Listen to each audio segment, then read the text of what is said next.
Chapter 17. Daylight came too fast, catching us when we were still a long way from my place and from the faithful Land Rover.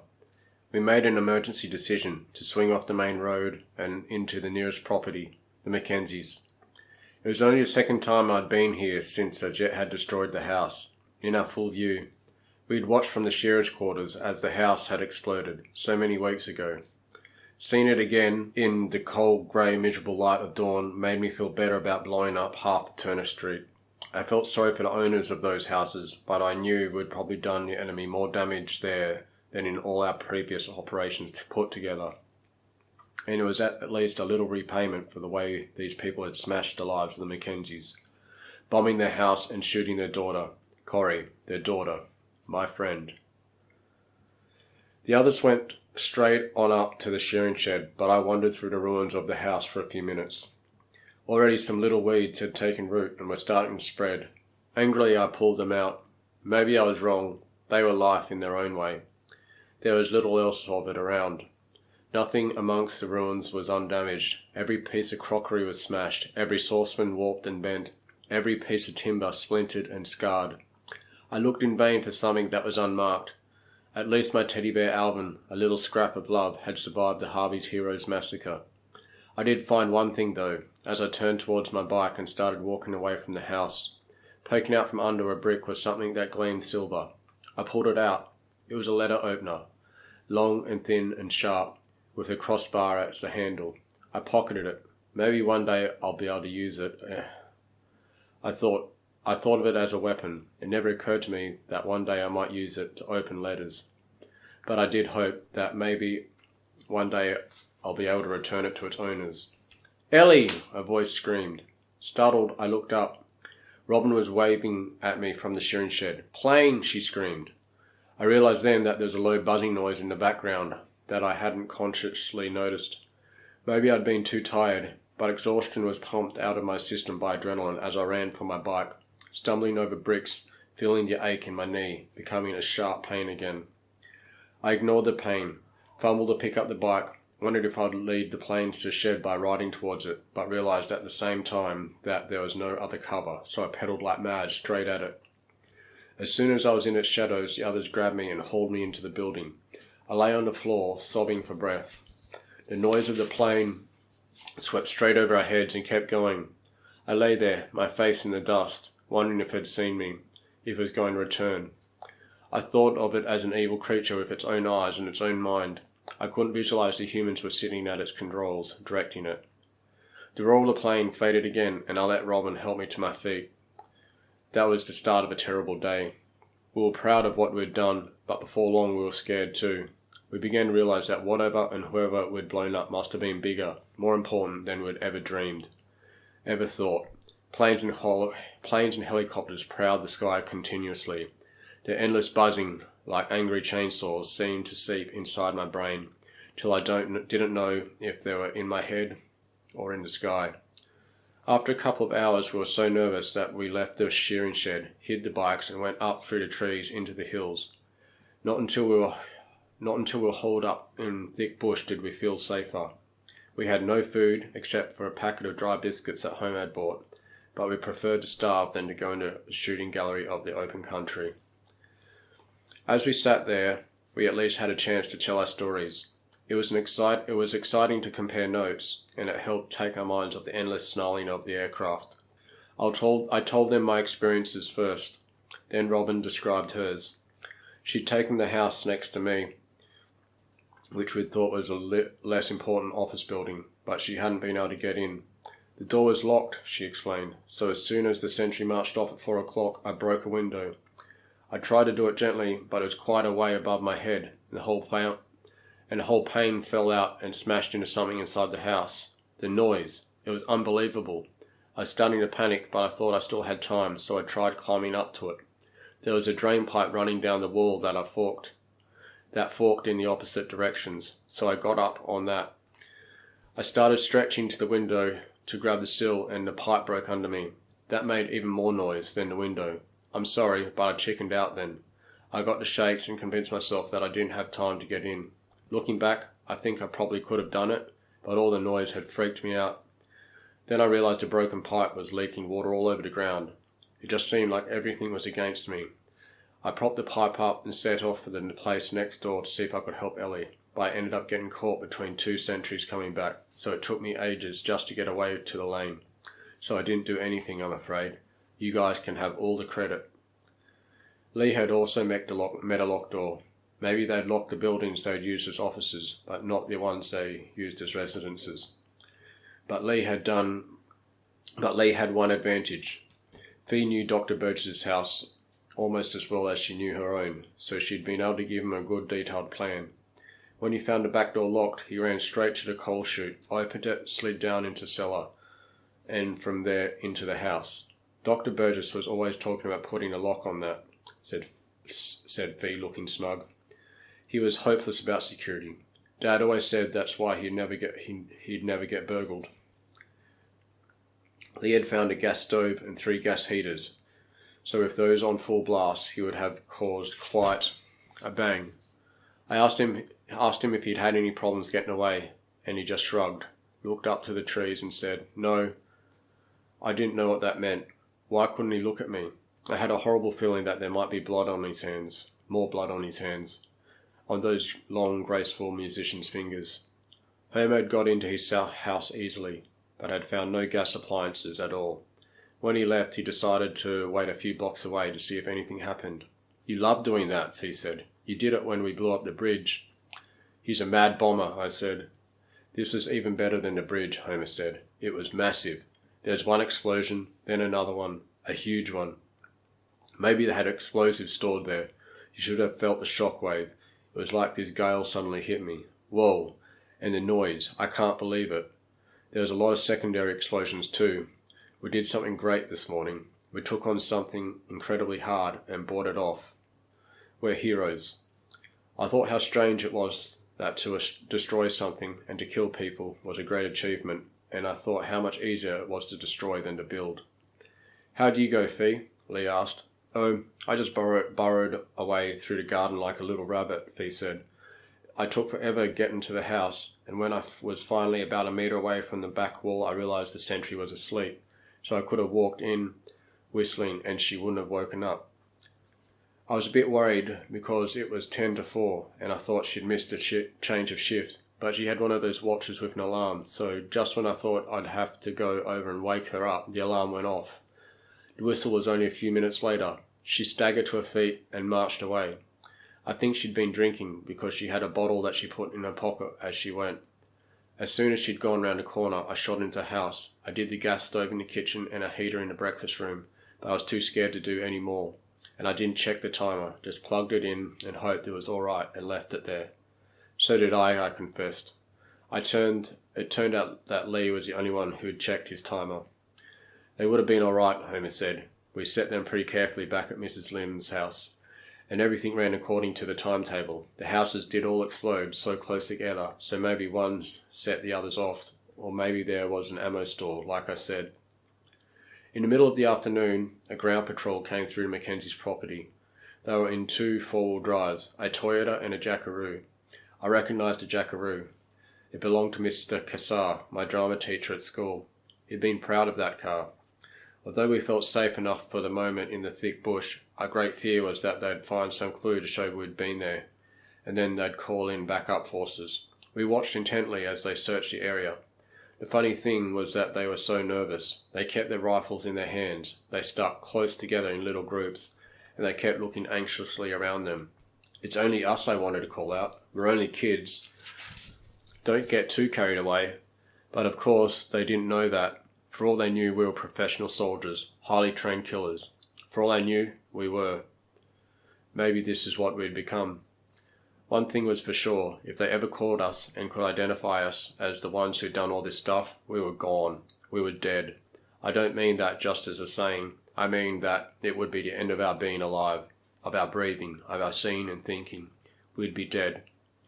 The soldiers went on up to the shearing shed. They approached it just like in the movies, moving forward in little rushes, covering each other all the time, kicking the door open. It made me think how lucky we'd been to beat them so many times.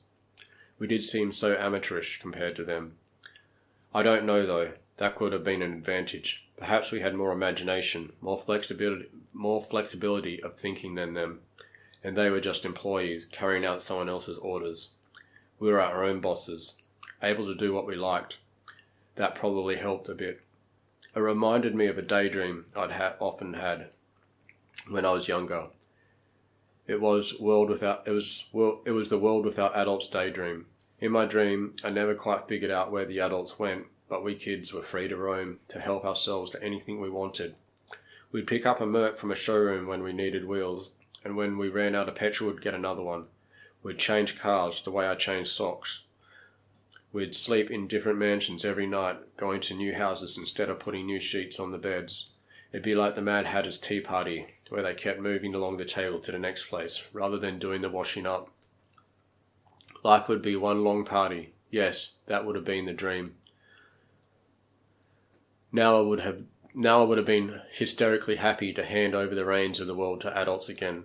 I just wanted to go back to school, to study for uni, to mess around, to watch TV, to do the bottles for the potty lambs, and I used to whinge about when I was feeling lazy, or was on the phone talking to Corey.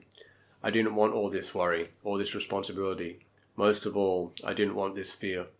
In my daydream, we weren't all chased all over the countryside. We didn't spend our time looking over our shoulders. We didn't have to kill and destroy.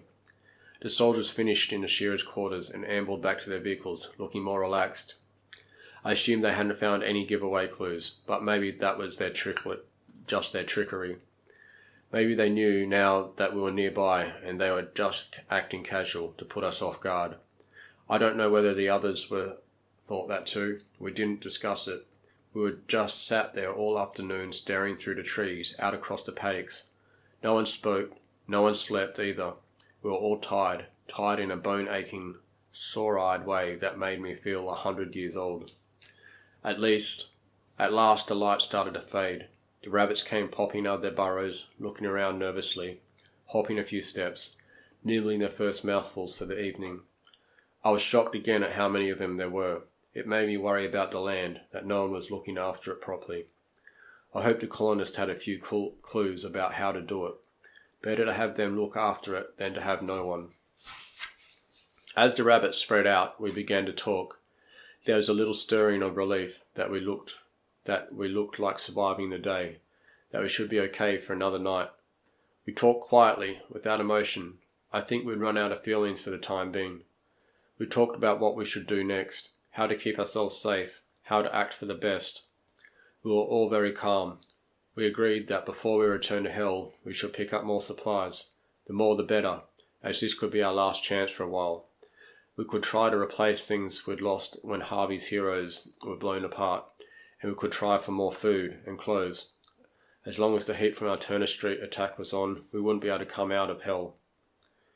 There was a property that we hadn't yet visited about 5 k's south of Homer's place. It was a place called Tara that belonged to the Roundtrees. Mum and Dad didn't like the Roundtrees much. Mr. and Mrs. Roundtree had been more interested in parties than farming.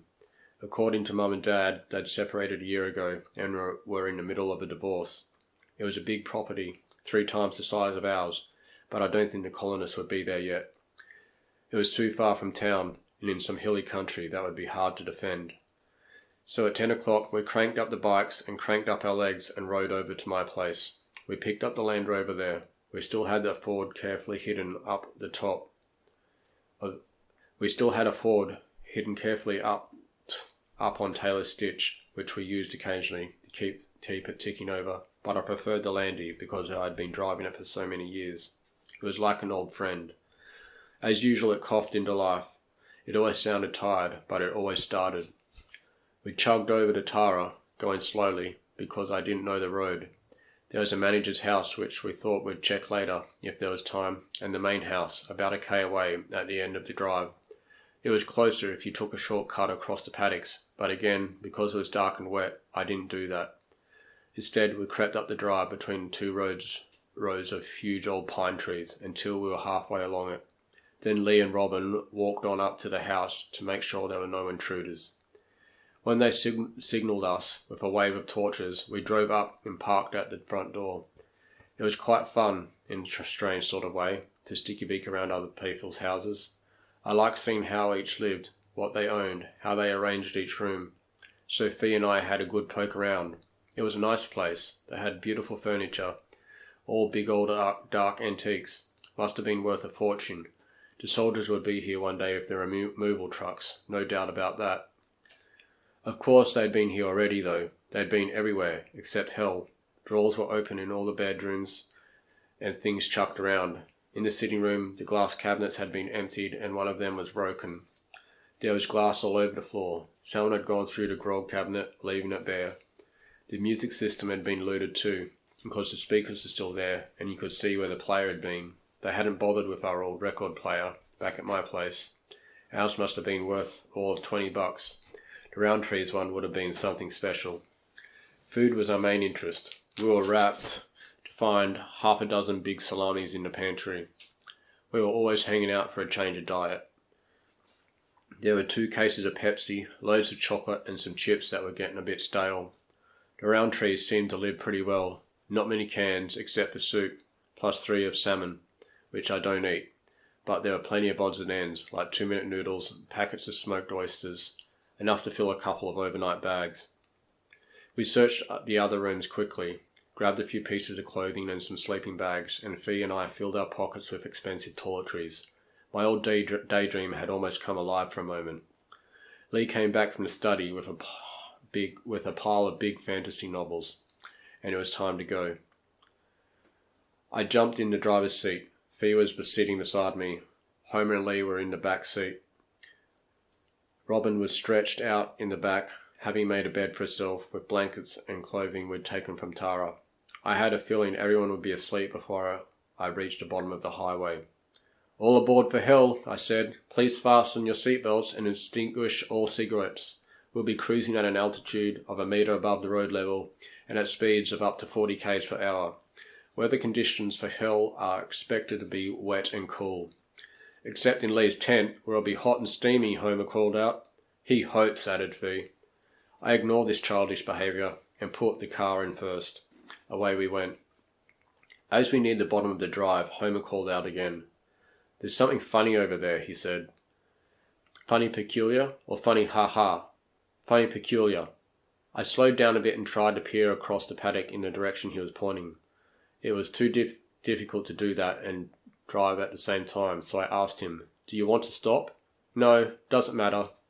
"Yes, stop," Robin called out suddenly in a strange voice, like someone was twisting her throat. I hit the clutch and brake, and the Landy rolled to a halt. Robin was out the back door and running. "What is it, Fee?" "What is it?" Fee asked. "Over here," Homer said, "near the dam." I could see the reflecting water of the small earthen dam, and the dam wall itself.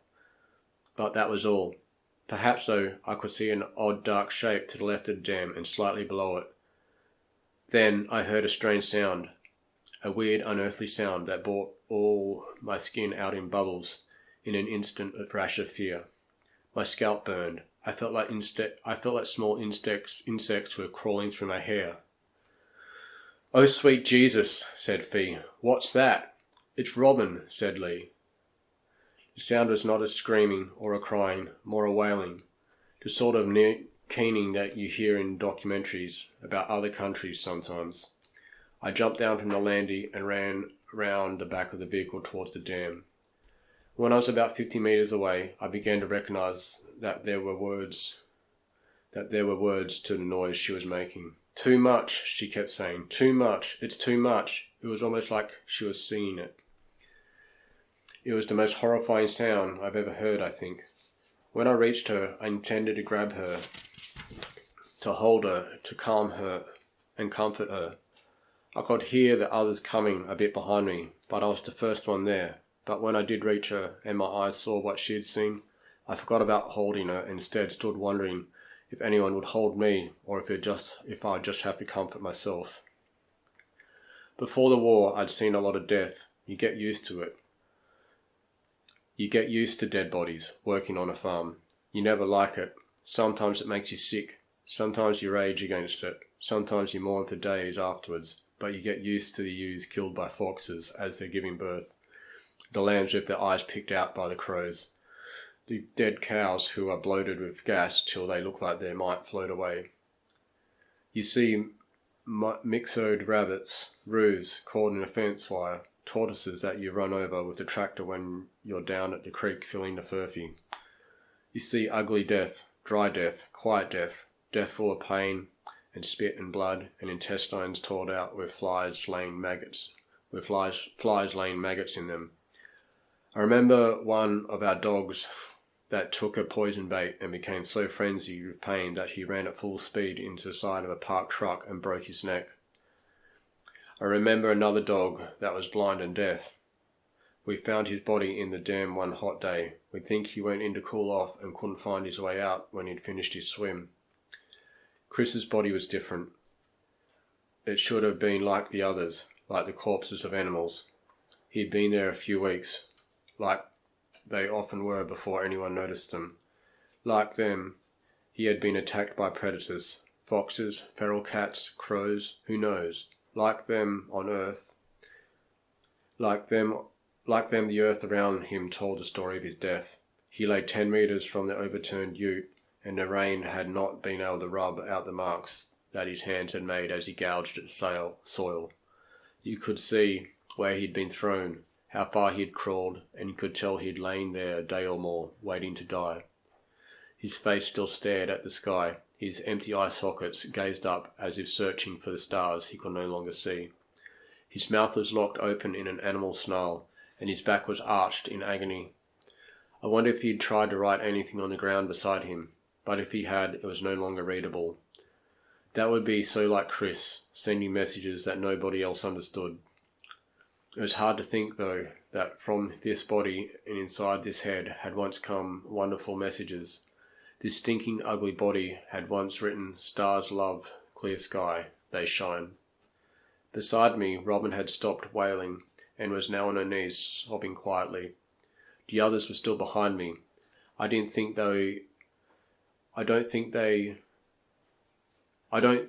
know what they were doing, just watching silently, I think. Too shocked to move. I looked over at the wrecked car. It was easy to see what had happened. It was the Ford full drive that I thought was safely hidden up on Taylor's Stitch. It had tipped on a slope beside the dam and had slid downhill as it rolled. Half a dozen cartons of grog had spilled across the ground. Broken bottles and empty boxes were scattered everywhere. Some of the bottles still looked intact. I couldn't help thinking what a stupid thing it was to die for, and I couldn't help wondering what figure Chris would have blown on the breathalyzer when he took that shortcut across the paddocks. It seemed like every time we came back from a major hit against the enemy, we lost one of our friends. Only this time the enemy hadn't had anything to do with it. Not directly, that is. And Chris had been dead quite a while before we'd gone and attacked Turner Street. A lot of things had killed Chris. Us leaving him alone in hell was one of them. We stood there some time without saying anything. Surprisingly, without being surprised, it was Robin who at last took charge. She walked back to the Land Rover and returned with a blanket. She still hadn't said a word. She spread the blanket out beside Chris and began to roll him onto it. She sobbed and hiccuped as she worked. A constant shaking, like a wind, was blowing through her, and it made it hard for her to do neatly.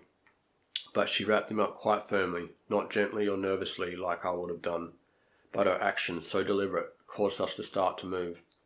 We gathered around the body and helped Robin finish her task, wrapping Chris securely, tucking the blanket in at his head and feet. Then, with Fee holding a torch to light our way, Robin and Homer and Lee and I took a corner each and carried Chris back to the landie. We made room in the back and dragged him in, clumsily knocking and banging him around, although we were trying our best. We were just too tired. Then we got in the car, wound the windows down because of the smell, and drove on. No one said a word. We hadn't even discussed what to do with the body of our friend. Epilogue. We haven't left hell for about a month now. It's hard to be sure exactly. I've lost my sense of time a bit. I don't have a clue what day it is, for instance, and I wouldn't know the date to the nearest week. It's cold, I know that much. The planes and helicopters kept coming over every day after we got back. I think they suspect we're hiding up in these mountains because the choppers seem to spend a lot of time patiently searching, moving slowly backwards and forwards like giant dragonflies. It was hard on us.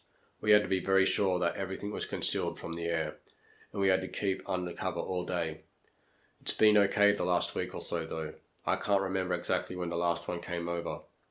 It gives me quite a thrill to think what damage we must have caused in Wirrawee that night. A thrill that's 3/4 fear, but definitely a thrill. But we may have had one failure. I didn't realise until Homer had said something yesterday that there were no vehicles parked in Turner Street when he snuck across to get to the house when he tried to blow up. As far as he can remember anyway, but he says he's pretty sure. That leaves just a little doubt in my mind about Major Harvey. The Range Rover had been sitting in Turner Street when I left the church. I did want to get Harvey, and at the moment there's no way we can check whether we did or not. We bought some fresh batteries, so we've been able to listen to the radio a bit more. Things have bogged down a bit in most areas. We don't seem to have lost any more ground, but we haven't won any back either. And in lots of the best farmland, like our district, they seem pretty confident. The radio says 100,000 new settlers have moved in, and there's heaps more with their bags packed just waiting to come. The Americans don't talk about us much on their news now, but they've given us a fair bit in the way of money and equipment. Planes in particular. They send all the stuff to New Zealand. That's where everything's been organised. The Kiwis have been pretty gutsy. They sent landing forces over and they fought hard in 3 different places, and they've won back some important areas, like Newington, where there's a big Air Force base. They haven't been near us though. The only action around here was at Cobblers Bay. We heard lots of plane going over 3 nights ago, and Lee and Robin both thought they could hear bombs way in the distance. In the morning when we snuck up the Taylors to take a look, there was a lot of smoke hanging over the Cobblers, so that was good. It's not over yet, that's how I look at it. I guess we'll have to try and help out again soon too. I hate the thought, but there's no choice really. It's going to scare the crap out of me because it's going to be so much harder. I hate to think what changes we'll find. More colonists and tougher security for 2. It's a worry. Last night was the first time anyone mentioned it, Lee said. When we go out again we should have a crack at Cobblers ourselves. No one else said anything. We were all eating and we just kept our heads down, shoveling the food in. But I know what it's like. One cockatoo takes off from a tree and suddenly the air's full of white birds. Lee just became the first cockatoo. Lee and I are like an old married couple these days. We're so used to each other, I guess. We're good mates, but we're not like an old married couple in some way. I like my space too much for that. I prefer sleeping alone, not that I sleep much. I'd feel a bit suffocated sleeping with someone every night, but we've made love 5 times now. It's nice. I like the way my body starts off feeling tingly and excited in one spot, and then gradually it spreads until I'm freaking out all over. The only worry is those condoms. They're not all that reliable. 90-something% I think. When this is all over, I sure don't want to roll up to Mum and Dad and hand them a baby. And another thing, I don't know what we'll do when Lee's supply runs out. There's only 4 left. Maybe that's the real reason he wants us to take another trip out of hell. Fee told me this morning that she wants to do it with Homer, which had me choking on my cornies. I never thought Fee would be game. I think it's more that she's jealous of Lee and me, maybe, because she and Homer really don't have that kind of relationship anymore.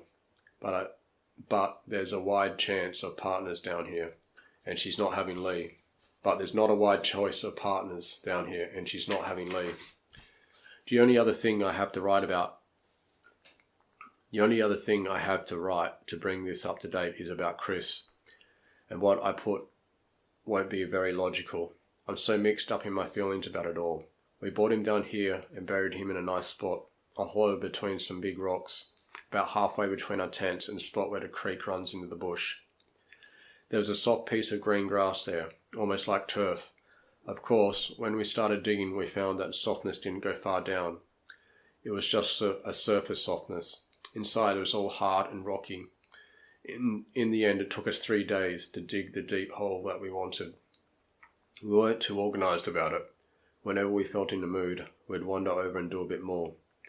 We put him there at dusk and covered him straight away. That was the worst part.